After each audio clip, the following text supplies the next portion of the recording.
Selamat datang di channel Bertumbuh. Kenalin gue Rahmat. Di konten ini gue akan bagikan hal-hal yang bermanfaat buat kalian sehingga kalian bertumbuh dan pastinya juga konten ini terus bertumbuh. Langsung aja kita mulai. Saat ini yang selalu lagi happening sebagai pejabat baru yaitu Menteri Keuangan kita yang terbaru, yang terhormat Bapak Purbaya sebagai Menku Menteri Keuangan. Kebijakan-kebijakan yang dianggap dikatakan sebagai kontroversial karena pro kontra lah dari kebijakan ini. Salah satunya masalah kebijakan thrifting. Pak Purbaya sangat berani gitu menurut gue gitu. Sebagai menteri baru, dia itu siap pasang badan karena dia pernah ada pidatonya mengatakan pertanggungjawabannya dia hanya kepada RI 1, yaitu kepada Presiden Prabowo Subianto. Ini bagi gue dan masyarakat juga lihat di sosial media ya kan, banyak yang mulai mendukung gitu kebijakan karena setiap kebijakan yang dia buat itu seperti ada tanggapan lain dari menteri lain gitu. Menteri Keuangan Purbaya Yudi Sadewa mengatakan akan segera menindak pelaku thrifting atau impor barang bekas termasuk pakaian bekas. Yang tukang itu yang biasanya tukang impor segala macam, saya harapkan mereka mulai hentikan itu. Kenapa Pak Purbaya bersikeras untuk menyetop barang thrifting atau barang impor pakaian bekas ini? Alasannya adalah untuk mendukung para UMKM lokal.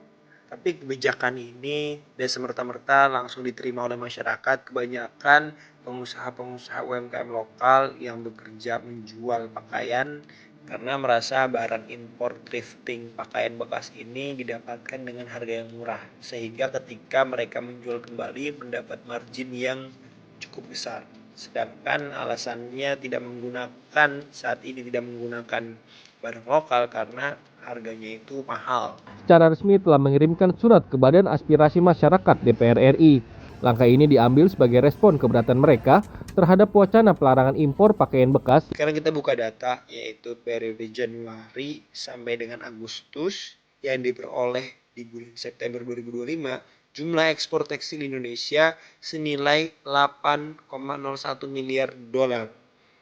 8 bulan dari Januari sampai Agustus. Sedangkan ekspor total Cina di bulan September aja nih yaitu 328,57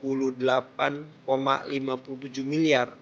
Angka ini sangat jauh ketimpangannya antara negara maju Cina dan juga negara berkembang Indonesia gitu. Salah satu negara maju indikatornya adalah ekspor itu tinggi, devisa negaranya banyak gitu. Jadi kenapa Pak Purbaya mengeluarkan kebijakan untuk thrifting di sini, untuk stop, yaitu bahan-bahan bekas atau barang pakaian bekas untuk stop, untuk menghidupkan UMKM lokal agar UMKM lokal dapat bersaing dan juga dapat mengekspor produk-produknya ke luar negeri. Pak Purbaya juga ingin menghidupkan kembali pabrik-pabrik tekstil yang ada di Indonesia.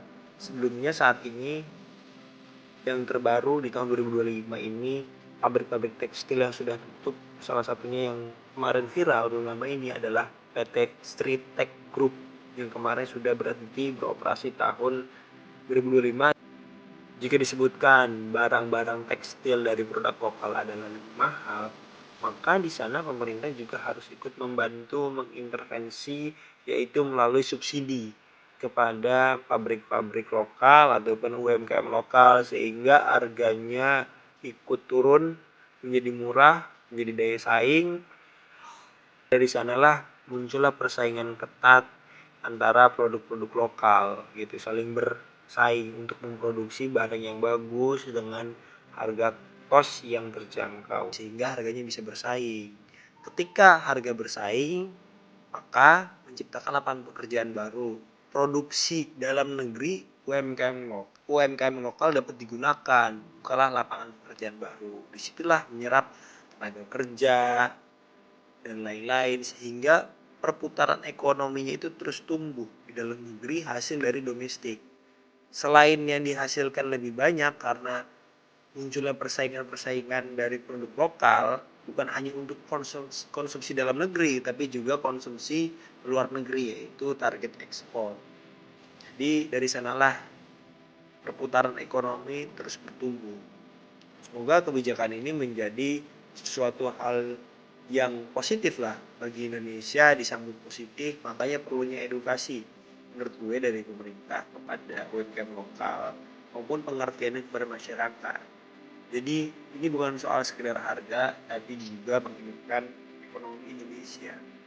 Yang punya pendapat berbeda yang menurut kalian bisa lebih masuk akal ataupun bisa lebih menguntungkan kebijakannya untuk masyarakat, silakan bisa komen di kolom komentar. Sekian, terima kasih.